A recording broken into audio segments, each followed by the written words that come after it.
जय सिया राम।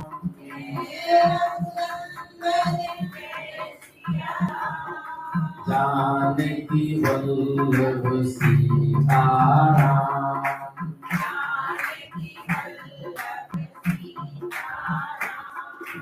श्री राम जय जय राम।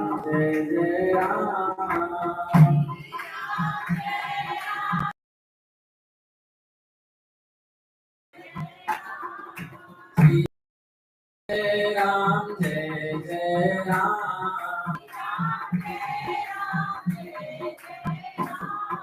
श्री राम जय राम। श्री राम जय जय राम। श्री काशी विश्वनाथ भगवान की जय। कथा प्रारंभ के दिन से एक दिन पहले व्रत ग्रहण करके वक्ता को क्षौर करा लेना चाहिए और नित्य कर्म सारा संक्षेप में करना चाहिए। वक्ता के पास उसकी सहायता के लिए एक विद्वान स्थापित करना चाहिए जो सब प्रकार के संशयों की निवृत्ति करने में समर्थ हो, लोगों को समझाने में कुशल हो। वर्तमान में नियम क्या है? कथा वक्ता कथा करते हैं, नीचे कुछ अशुद्धि न रह जाए तो मूल पाठ या शिव पंचाक्षर का जप चलता रहता है। कथा में आने वाले विघ्नों की निवृत्ति के लिए गणेश भगवान का पूजन अवश्य करें। कथा के स्वामी भगवान शिव की तथा विशेषतः शिव पुराण ग्रंथ की भक्ति भाव से पूजा होनी चाहिए तथा पश्चात उत्तम बुद्धि वाला श्रोता विधि पूर्वक तन मन, और साथ में लिखा है तन मन धन से शुद्ध और प्रसन्न चित्त होकर के भगवान शिव की कथा सुने।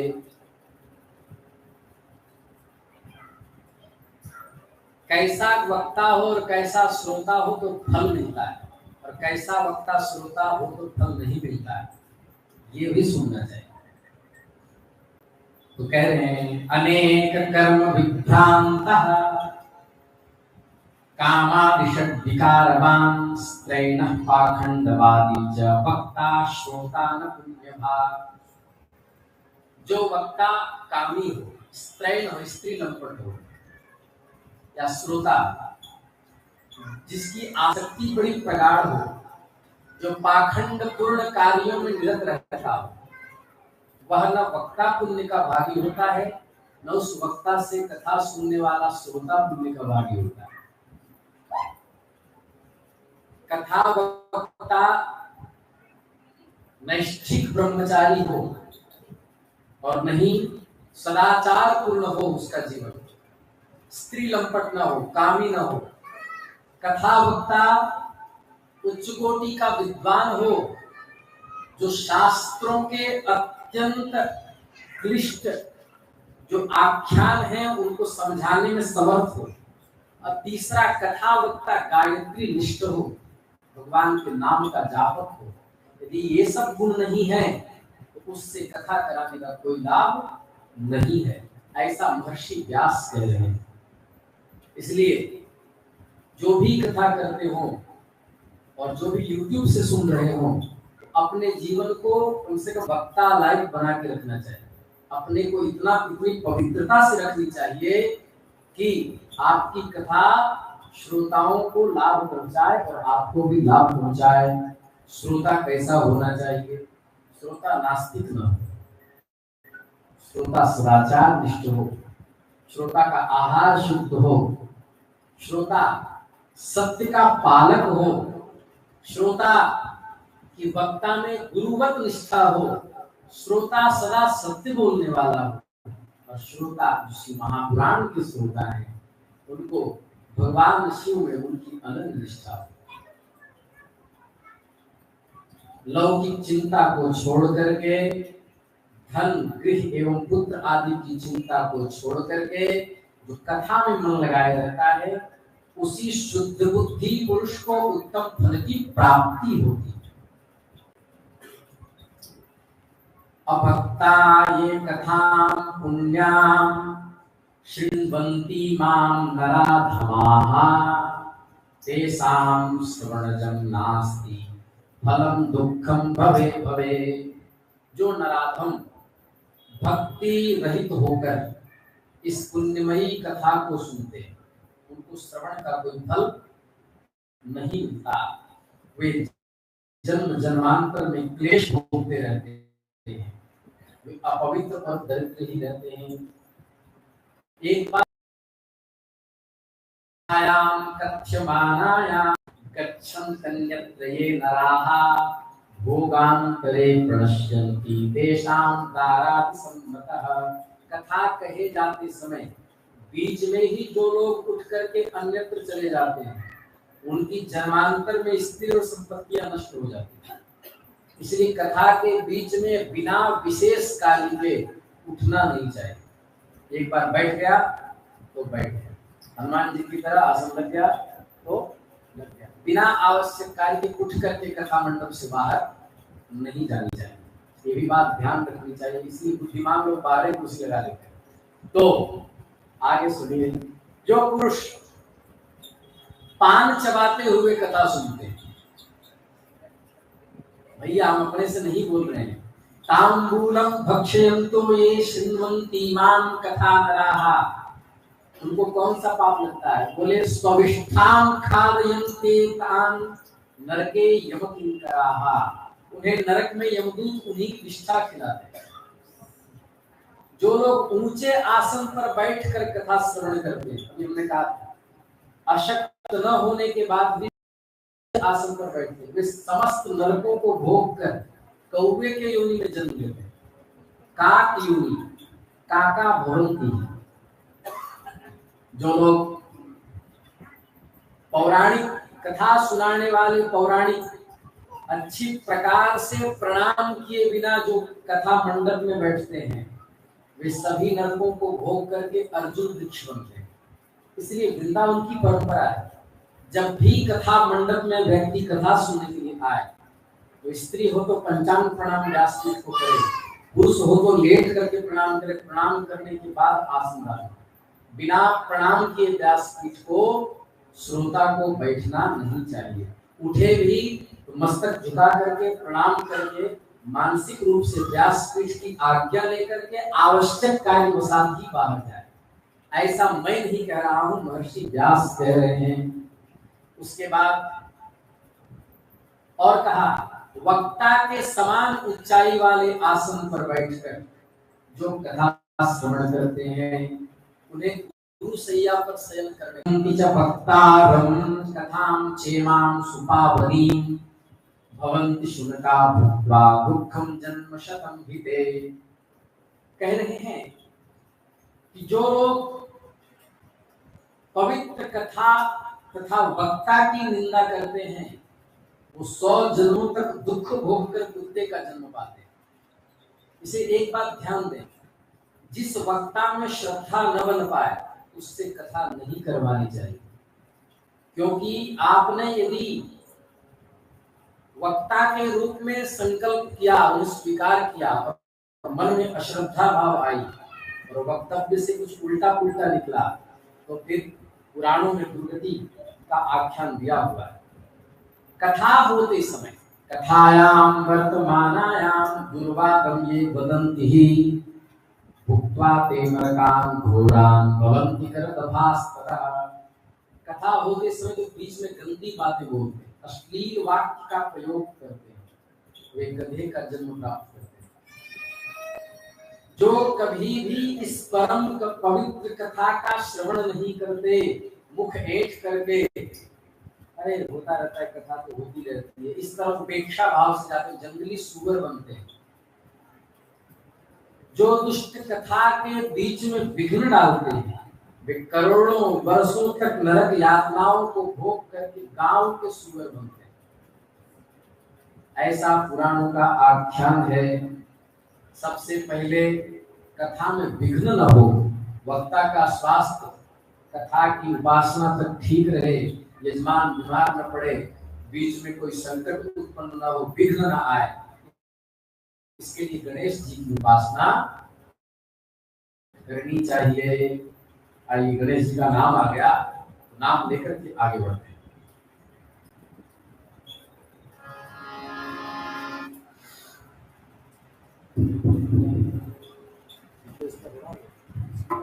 सहारा हमारा, सहारा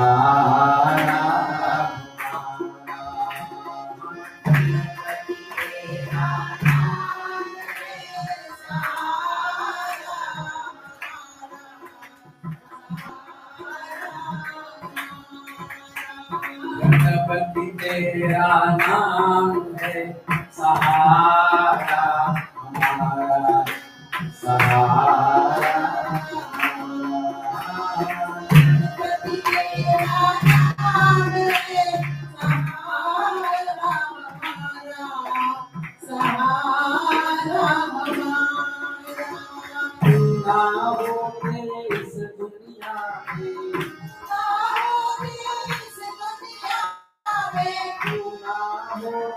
इस दुनिया में कैसे होता तुम्हारा, गणपति तेरा नाम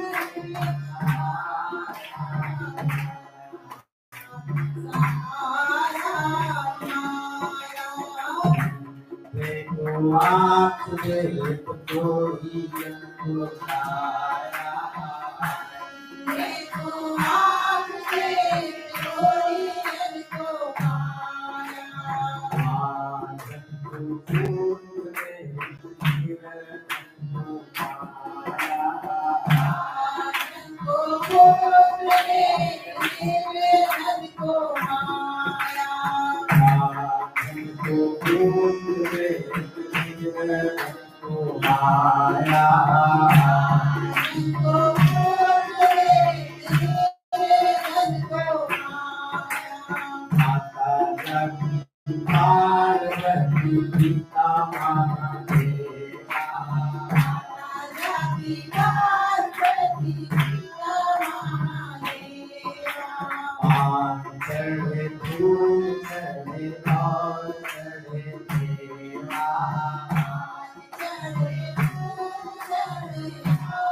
तेरा नाम है, सहारा हमारा,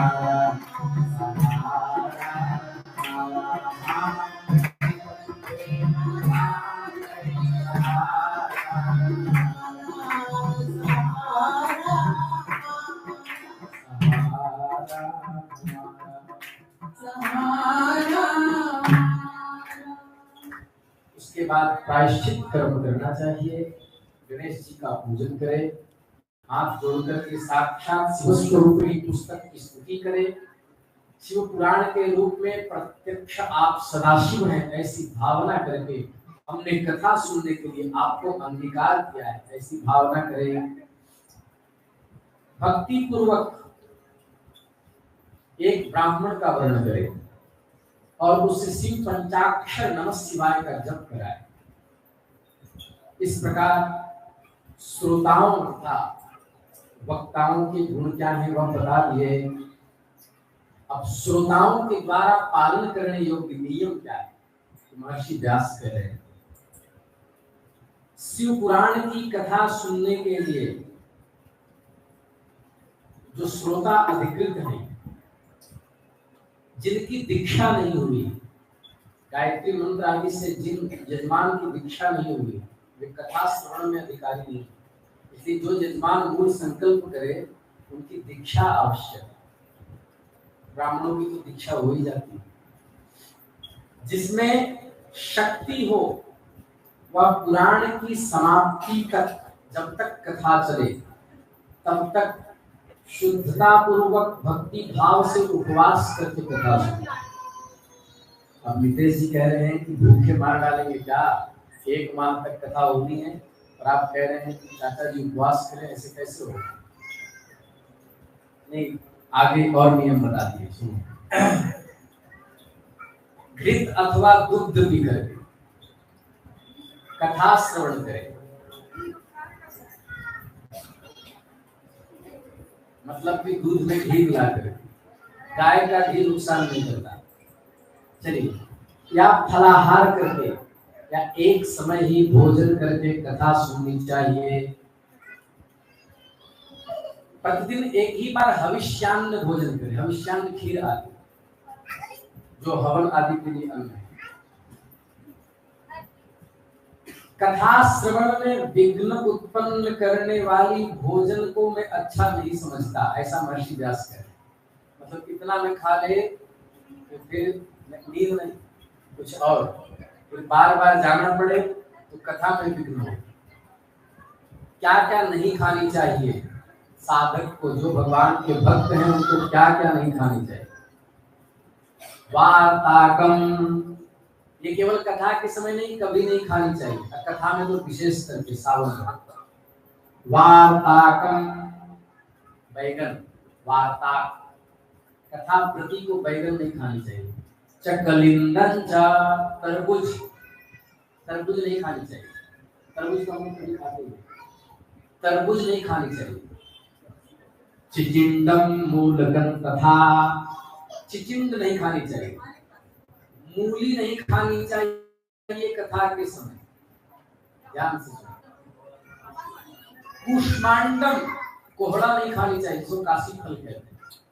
कुष्मांडम, नालिकेरम च, कोहड़ा नहीं खानी चाहिए। नालिकेरम और अंडम, प्याज नहीं खानी चाहिए। लहसुन नहीं खानी चाहिए।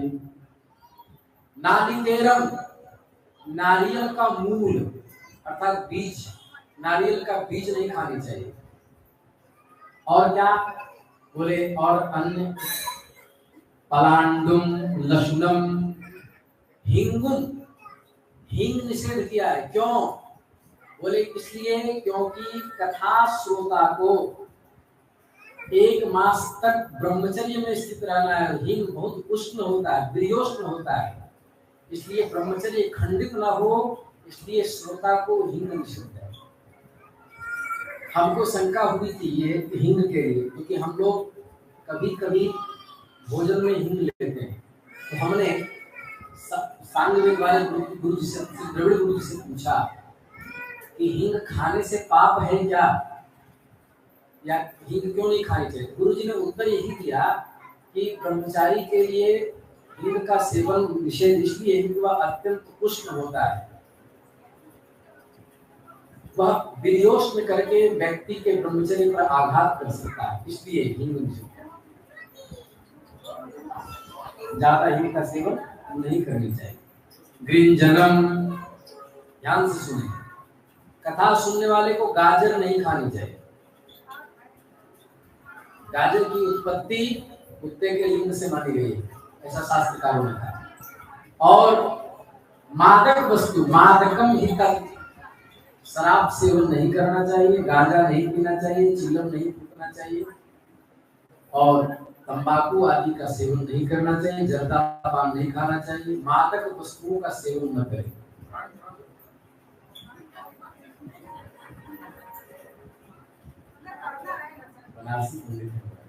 तो वर्जयेद्यः कथा प्रति, और कथा करने वाले को किसके पास नहीं बैठना चाहिए? बोले जो संतों की निंदा करता हो, जो शास्त्रों की निंदा करता हो, जो कामी हो, वासना युक्त हो और अत्यंत क्रोधी हो, ब्राह्मण निंदक हो, जो पतिव्रता स्त्री की निंदा करता हो, जो साधु संतों की निंदा करता हो, उसके पास नहीं बैठना चाहिए। रजस्वलाम न पश्येत च पतितान न पदेत कथाम। कथा श्रवण करने वाले को रजस्वला स्त्री का मुख नहीं देखना चाहिए। अब तो परिपाटी समाप्त सी हो रही है, रजस्वला भी रसोइयां बना रही है। पहले की परिपाटी में जब तक शुद्धि नहीं होती थी तब तक वो अपने चेहरे को ढक के रखती थी और एकांत दक्षिण होती थी। अब तो सब शास्त्रों का मखौल सा हो गया है, सब नास्तिक से होते जा रहे हैं। पतित मनुष्यों को कथा की बात न सुनाए, ब्राह्मणों से द्वेष रखने वाले और जो गायत्री हीन हो उन ब्राह्मणों के पास नहीं बैठना चाहिए। मांस भक्षी और जो लहसुन प्याज आदि भक्षण करते हैं उनका स्पर्श भी नहीं करना चाहिए। श्रोता, स्पर्श करने से ही वस्त्र से स्नान करना चाहिए।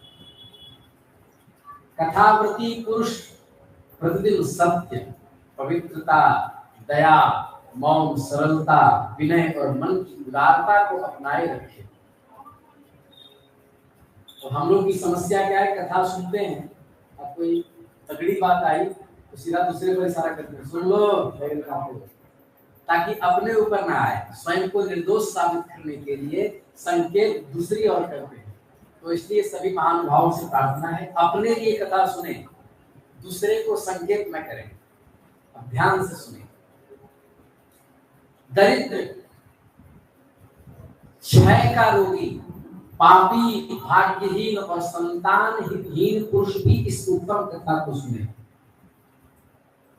काकबंध्यादय सप्तविधा अपि खलस्त्रियः सर्वगर्भाजया नारी ताभ्याम श्राव्या कथा परा।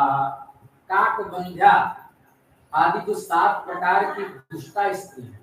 काकबंध्या क्या है? जिस स्त्री का गर्भ गिर जाता, जिस स्त्री का गर्भ नहीं टिकता, ऐसी स्त्री को शिव महापुराण की कथा अवश्य सुननी चाहिए। उन्हें शिव पुराण की उत्तम कथा सुननी चाहिए। पुराण के लिए जो लोग नया वस्त्र और सूत्र देते हैं वे जन्म जन्मांतर में भाग्य से संपन्न और ज्ञान से संपन्न होते हैं। ध्यान से सुने। जो व्यास पीठ पर वस्त्र चढ़ाता है, जो कथा में देवताओं को दक्षिणा आदि देते हैं, व्यास पीठ पर वस्त्र आदि जो पधराते हैं, वह कभी दरिद्र नहीं होते और जन्म जन्मांतर में भोग और ज्ञान से संपन्न होते हैं। कथावाचक को अनेक प्रकार के बहुमूल्य पदार्थ देने चाहिए यदि वह गृहस्थ कथावाचक हो। नैष्ठिक ब्रह्मचारी को उतना ही धन देना चाहिए जिससे वो बिगड़े नहीं, अधिक धन नहीं देना चाहिए। यदि कोई महात्मा कथावाचक हो तो उनको क्षमता से अधिक धन न दे जिससे वो भटक करके भजन के मार्ग से निवृत्त हो जाए। प्रयास ये करना चाहिए कि उनको उचित ग्रंथ, वस्त्र और अन्नादि ही दे, दक्षिणा से दूर ही रखे। और यदि अध्ययन करने वाले साधक हैं तो पुस्तक आदि का खर्च जिससे चल जाए उतना ही दे, तुलसी दल दे, दक्षिणा अधिक नहीं देना चाहिए, नहीं तो बाबा लोग बिगड़ जाते हैं। तो उत्तम वस्त्र, आभूषण, सुंदर पात्र आदि ये गृहस्थों के लिए। पुराण के आसन के रूप में ब्रह्मचारी को क्या देना चाहिए? मृगचरण, लेकिन आज कम देंगे तो जेल चले जाएंगे। बाघांबर, व्याघ्रचरण, शुद्ध तुलसी काष्ठ की माला, ब्रह्मगाती के वस्त्र, धन उतना ही जितने से उनका ग्रंथ आदि भिक्षा आदि हो सके। और गृहस्थ कथा वक्ता को चौकी दे, तख्ता दे, सोना दे, चांदी दे, हे भगवान क्या क्या दे, सब कुछ देते। तो वह कल्पांत पर्यंत तक शिवलोक में निवास करता है। विरक्तश्च भवेत् श्रोता परे हनि विशेषतः गीता वाच्या शिवेनोक्ता रामचंद्राय यामुने। वाह, बहुत सुंदर श्लोक। यदि श्रोता विरक्त हो, मतलब श्रोता भी कोई महात्मा हो, दुनियादारी से कोई लेना देना, संन्यास ले चुका हो, तो कथा समाप्ति के दिन विशेष रूप से गीता का पाठ कराना चाहिए। ऐसा महर्षि व्यास कह रहे हैं कि भगवान श्री राम के प्रति भगवान शिव ने कहा था, यदि श्रोता गृहस्थ हो तो श्रवण कर्म की शांति के लिए शुद्ध हविष्य के द्वारा होम करना चाहिए। हे मुने, रुद्र संहिता के प्रत्येक श्लोक के द्वारा हवन करना चाहिए और नहीं तो गायत्री मंत्र से होम होना चाहिए।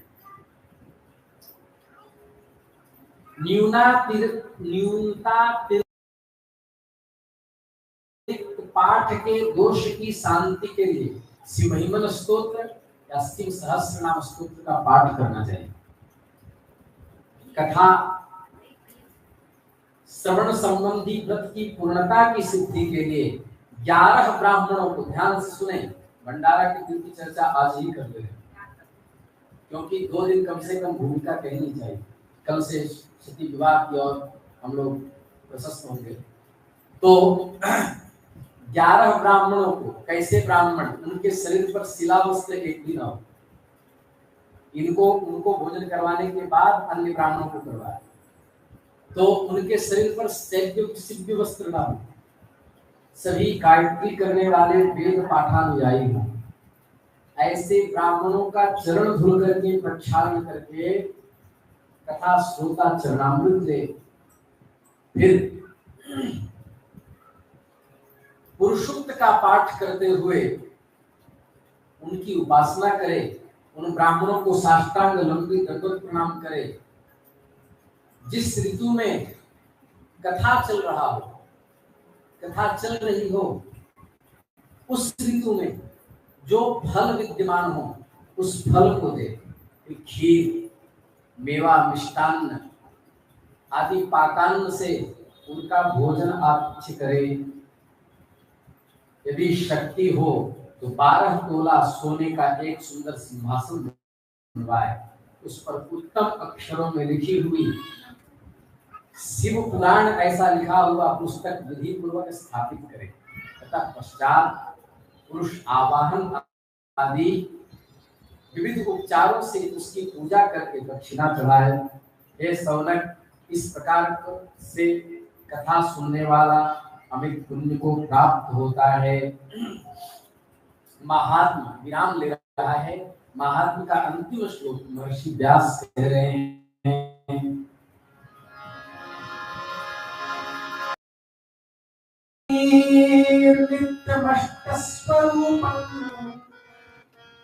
सकल गुण विभेदे नित्यमस्पष्ट रूपम जगति च बहिरंतर आसमानं महिमा मनसि च बहिरंतर वांग मनोवृत्ति रूपम।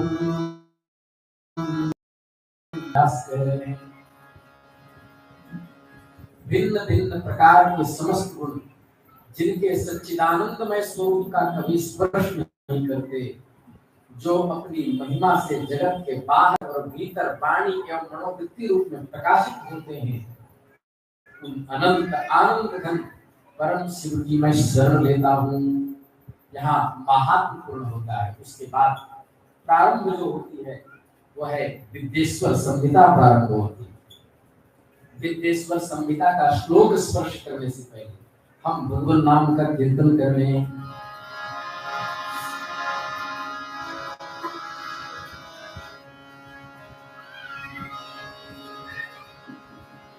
सीताराम जय सीताराम,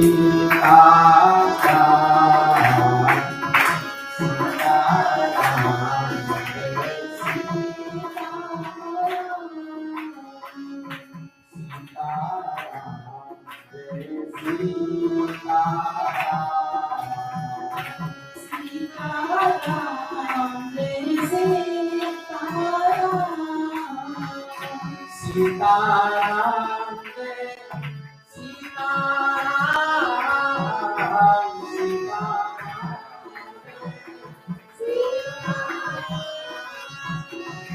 सीताराम जय सीताराम सीताराम सीताराम जय सीताराम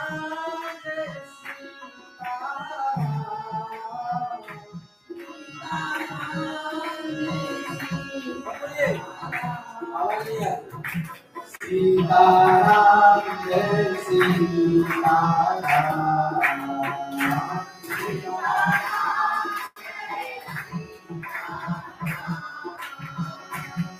सीताराम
जय सीताराम जय सीताराम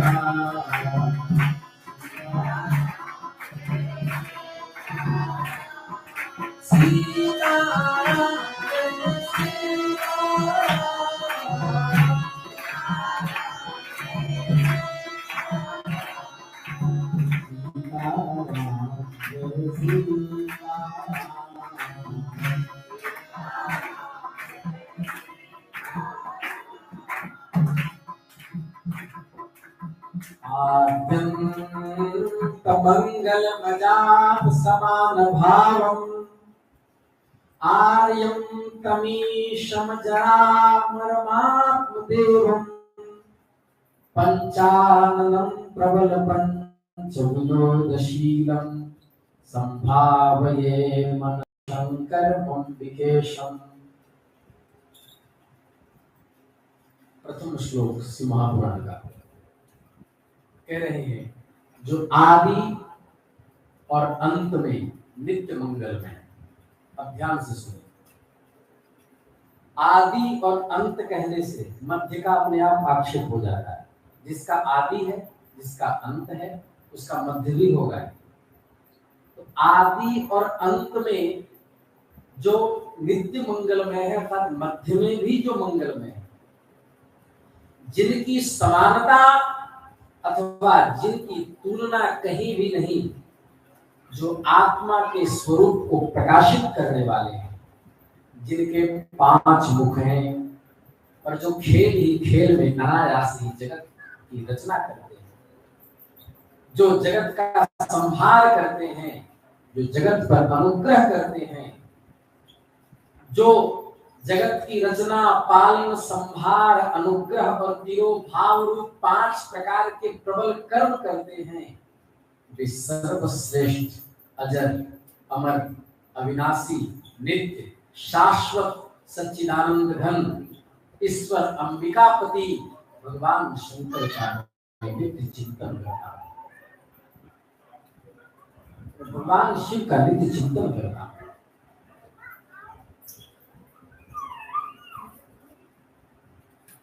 एक बात, धर्म का महान क्षेत्र है जहां गंगा यमुना का संगम हुआ है, जो ब्रह्मलोक का मार्ग है, उस परम पुण्यमय प्रयाग क्षेत्र में सत्य व्रत में तत्पर रहने वाले महाभाग महात्मा मुनियों ने एक विशाल ज्ञान यज्ञ का आयोजन किया। उस ज्ञान यज्ञ का समाचार सुनकर के पौराणिक शिरोमणि महर्षि व्यास जी के शिष्य महामुनि सूत जी दर्शन करने के लिए मुनियों का आए। सूत जी को आते देख करके हर्ष से सबका चेहरा खिल उठा, स्वागत सत्कार किया। इनका नाम क्या है सूत जी का? रोमहर्षण। इन्हीं की परंपरा में उग्रश्रवा है। एक बार हमने गुरुदेव भगवान से गाड़ी में बैठे थे साथ में, तो हमने पूछा, महाराज जी रोमहर्षण और उग्रश्रवा नाम है, इसका अर्थ क्या है? तो गुरुदेव भगवान से हमें समाधान मिला। भगवान की कथा हो रही है या भगवान की कथा सुन करके भगवान का चरित्र सुनते जिनके रोम रोम खड़े हो जाते हैं, रोमांचित हो जाते हैं, हर्षित हो जाते हैं, इसलिए उनका नाम रोमहर्षण पड़ा। जब भगवान का चरित्र सुनते थे तो उनके रोम रोम रोमांचित हो जाते। और जो उनकी परंपरा में उग्रश्रवा है अपत्य, रोमहर्षण के पुत्र उग्रश्रवा जो है, कहते हैं उग्र श्रवः यस्य, भगवान की श्रव मतलब होता है कान, ध्यान से सुने, भगवान की कथा सुनते ही कान जिनके खड़े हो जाते हैं भर भर के सुनने के लिए, उन्हें उग्र श्रवा कहा जाता है। ये इतने प्रेमी है भगवान की कथा के। तो रोमहर्षण जी को देख करके सभी ऋषि खड़े हो गए, स्तुति करने लगे। हरि ओम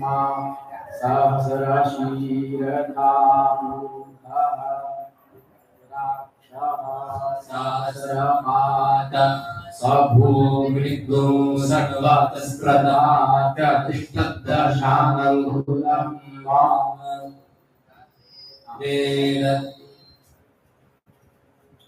विद्वानों को मौका मिलना चाहिए बस। तो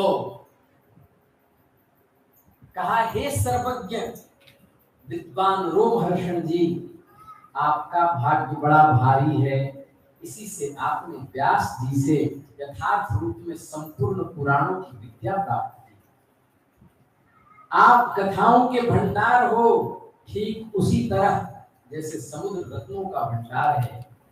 तीनों लोकों में भूत वर्तमान भविष्य की जो बातें हैं, अन्य कोई भी ऐसी वस्तु नहीं जो आपसे अज्ञात हो।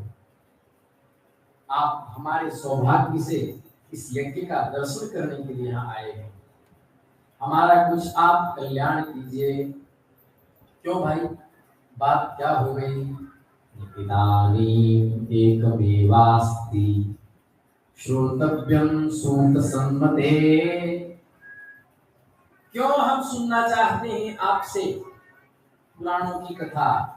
बोले, प्राप्ते कलियुगे घोरे नराः पुण्य विवर्जिताः दुराचाररताः सर्वे सत्यवार्ता परामुखाः परापवाद निरताः परद्रव्याभिलाषिणः परस्त्रीशक्तमनसः परहिंसा परायणाः देहाद्विष्टयो मूढाः नास्तिकाः पशुबुद्धयः मातृवृत्तिकृतद्वेषाः स्त्रीदेवाः कामकिंकराः। घोर कलयुग आने पर मनुष्य पुण्य कर्म से दूर हो जाएंगे, दुराचार में फंस जाएंगे, सबके सब सत्य भाषण से विमुख हो जाएंगे, दूसरों की निंदा में तत्पर हो जाएंगे, पराये धन को हड़प लेने की इच्छा करेंगे, परिस्त्री आसक्त हो जाएंगे, दूसरे प्राणियों की हिंसा करेंगे, अपने शरीर को ही आत्मा मानेंगे। वे मूढ़, नास्तिक, पशु बुद्धि रखने वाले होंगे, शास्त्रों में निष्ठा नहीं होगी, वो इतने कामासक्त होंगे कि पत्नी के चरण दबाएंगे, ब्राह्मण रूप लोभ रूपी ग्रह के ग्रास बन जाएंगे, वेद बेच करके जीविका चलाएंगे, धन का उपार्जन करने के लिए, पैसा कमाने के लिए विद्या का अभ्यास करेंगे, मद से मोहित रहेंगे। आजकल लोग कथा भी इसलिए करवाते हैं कि कुछ आमदनी हो जाए, थोड़ी बिक्री हो जाए। निष्काम बुद्धि से कथा भी नहीं होती। लोग कलयुग में संध्यो तीनों काल की संध्योपासना से दूर रहेंगे, ब्रह्म ज्ञान से शून्य हो जाएंगे, दयाहीन हो जाएंगे, अपने को पंडित मानने वाले होंगे, अपने को सदाचार व्रत से रहित रखेंगे, उनमें शौर्य का अभाव होगा। क्षत्रिय जो होंगे वे अपने धर्म से च्युत हो जाएंगे, शूद्रों के समान बर्ताव करेंगे, शस्त्र विद्या को नहीं जानने वाले होंगे, गौ ब्राह्मणों की रक्षा नहीं करने वाले होंगे, शरणागत की रक्षा नहीं करेंगे, सदा कामिनियों में आसक्त रहेंगे, प्रजा पालन रूपी सदाचार से रहित रहेंगे, भोगों में तत्पर रहेंगे, प्रजा का संभाल करने वाले होंगे, दुष्ट होंगे, प्रसन्नता पूर्वक जीव हिंसा करने वाले होंगे। वैश्य जो होंगे वो संस्कार भ्रष्ट हो जाएंगे, स्वधर्म त्यागी, कुमारी, धनोपार्जन परायण, नाप तौल में अपनी कुत्सित वृत्ति को परिचयित करने वाले होंगे। देना है 1 किलो तो 800 ग्राम देकर के निपटारा कर देंगे। वे गुरु देवता विजातियों के प्रति भक्ति शून्य होंगे, वीरों को भोजन नहीं कराएंगे, कृपणता के कारण मुट्ठी बांध कर रखने वाले होंगे, मलिन विचार वाले होंगे, कामासक्त होंगे और तड़ाग आदि निर्माण करने पर कुआं आदि में दूसरे को पानी नहीं पीने देंगे। कुछ शूद्र ब्राह्मणों के आचार में तत्पर होंगे, जनेऊ पहन लेंगे, शुद्ध करहि जब तक विधिनाना और बैठ बरासन कहहि पुराना, विप्र निरक्षर लोलुपगामी, निराचार शठभृष्टि स्वामी। गोस्वामी जी ने कहा कलयुग में ऐसे हो। शूद्र जब तक विधि करेंगे, जनेऊ धारण करेंगे, गायत्री का जप करेंगे, पुराणों की कथा करेंगे,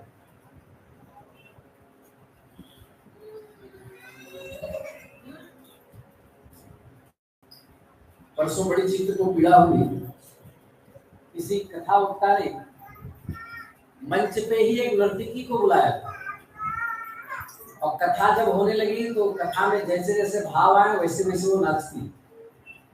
न्यूज वाले गए, बोले क्या हो रहा था?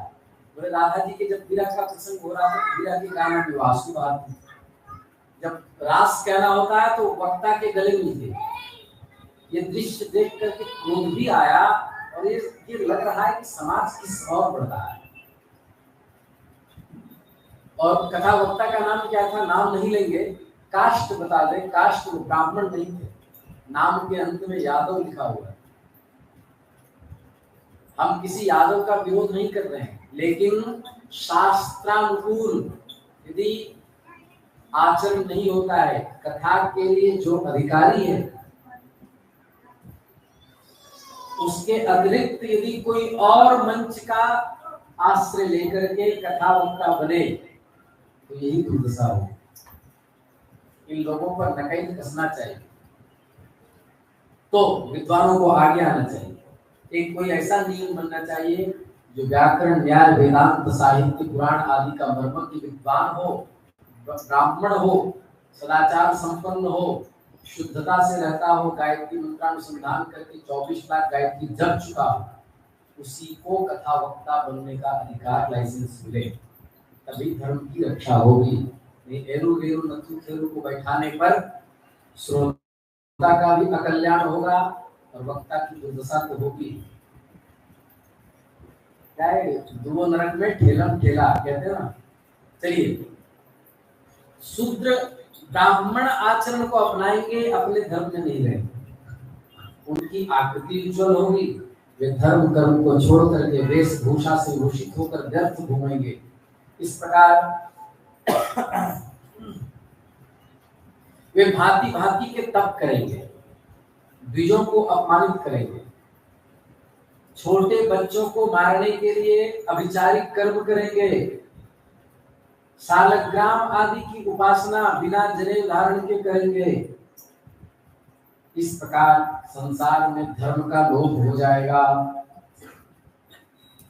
कलयुग की स्त्रियां अधिकतर प्राय सदाचार से भ्रष्ट हो जाएंगी, पति का अपमान करने वाली होंगी, सास ससुर से द्रोह करेंगी, किसी से भय नहीं मानेंगी, मलिन भोजन करने वाली होंगी। तो बहुत सुंदर लिखा है, कुहाव भाव निरताः कुशीला स्मर विह्वलाः।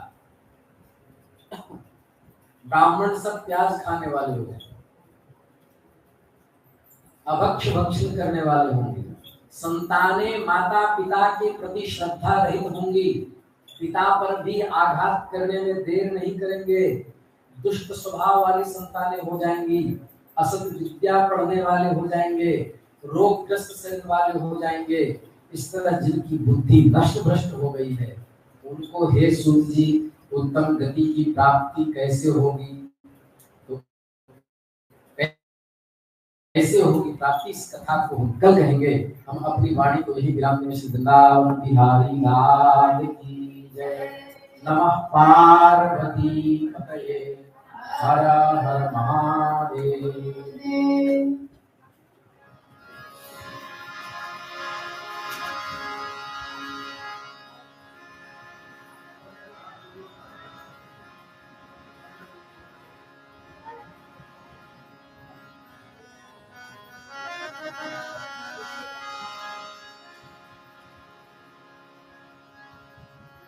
हरे रामा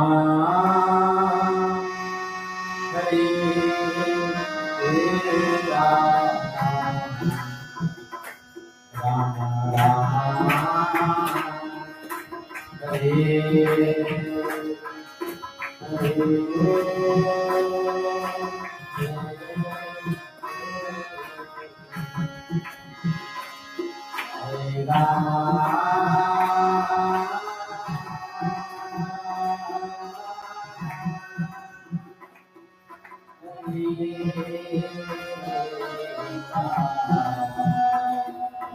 राम हरे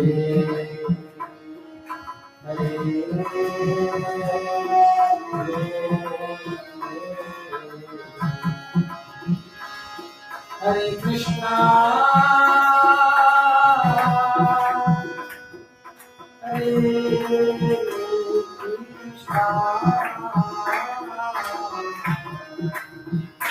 कृष्णा कृष्णा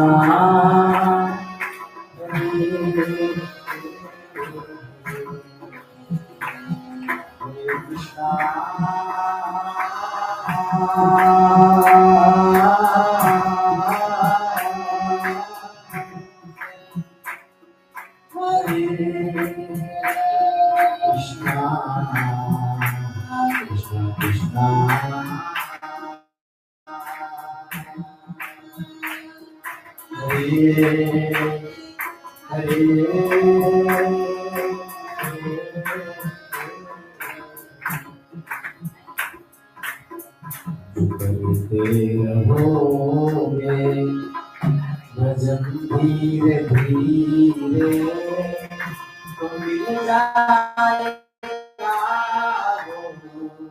सजन धीरे धीरे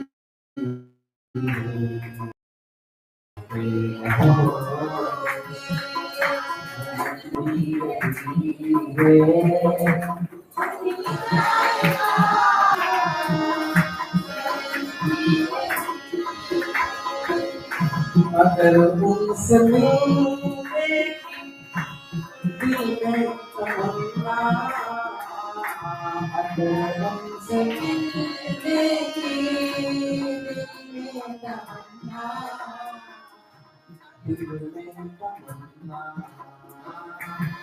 दिल में तमन्ना, अगर उनसे मिलने की दिल में तमन्ना, करो शुद्ध अंतः कर्म धीरे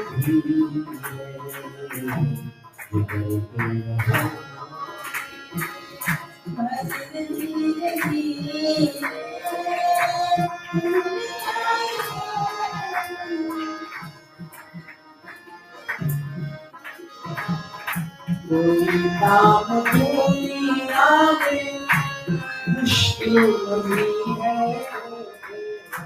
दुनिया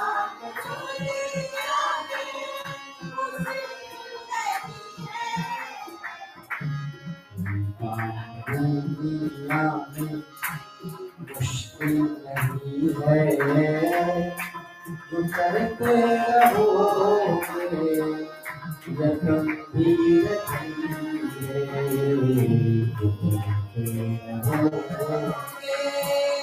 भजन धीरे धीरे तो मिल जाएंगे, भजन धीरे धीरे करो प्रेम से भक्ति सेवा हरि, करो प्रेम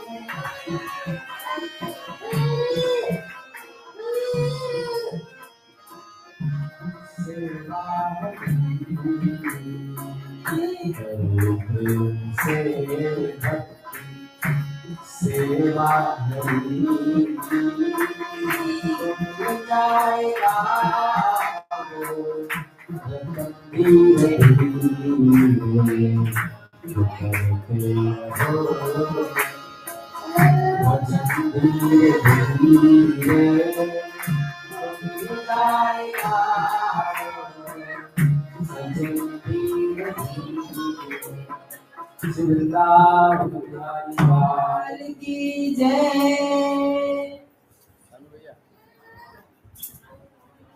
इसको ऑफ कर दीजिए, बैटरी बोल जाएगा फिर। हमेशा चार्ज में नहीं, हाँ हमेशा चार्ज में नहीं लगाया जाता।